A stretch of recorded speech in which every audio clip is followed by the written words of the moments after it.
everybody loves a DiMarzio Super Distortion. And I've got two here. I've got this zebra one, which comes out of a 1981 Dean. And I've got this cream one here, which I bought new on the internet. It's a 2020 model, I can tell by the serial number.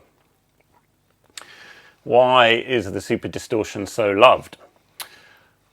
Partly because it was the first aftermarket pickup you could get. It has a hell of a lot more output than the pickups which were in Gibson guitars at the time, and it made the amps drive harder. It was more distorted and it gives you that rock tone. It's quite a warm sounding pickup, and it sounds very thick, but there are disadvantages. So the warmth can sometimes make it a bit muddy. And some people also think it might sound slightly fuzzy and not particularly clear. But it does depend on the guitar that you put it in. I personally love a good Super Distortion. And it was the first pickup which I ever bought to replace the stock one in a red Steinberger that I had. This modern version of the Super Distortion has an impedance of 14.8K.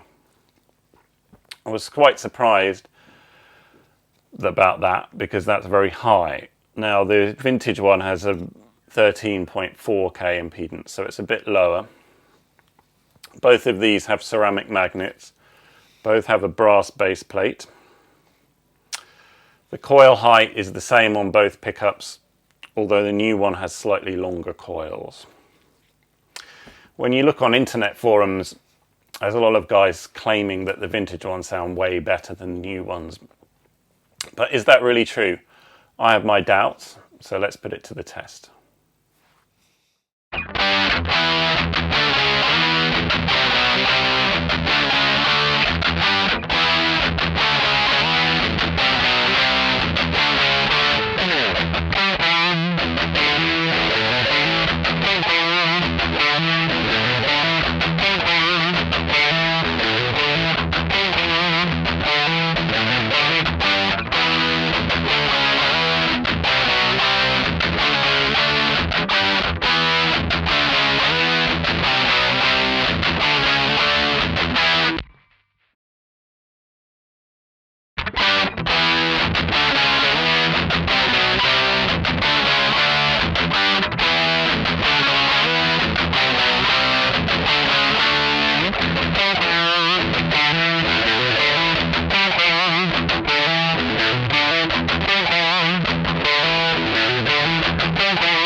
So what did you think? Do you prefer the vintage Super Distortion or the modern Super Distortion? I've listened to both clips very carefully and I've come to my own decision about it. But what's yours? Let me know in the comments below. Do you prefer the vintage Super Distortion or the modern Super Distortion? Consider subscribing and liking the video if you found this useful, or maybe you just want to check out some more content. I've been gwEm, over and out.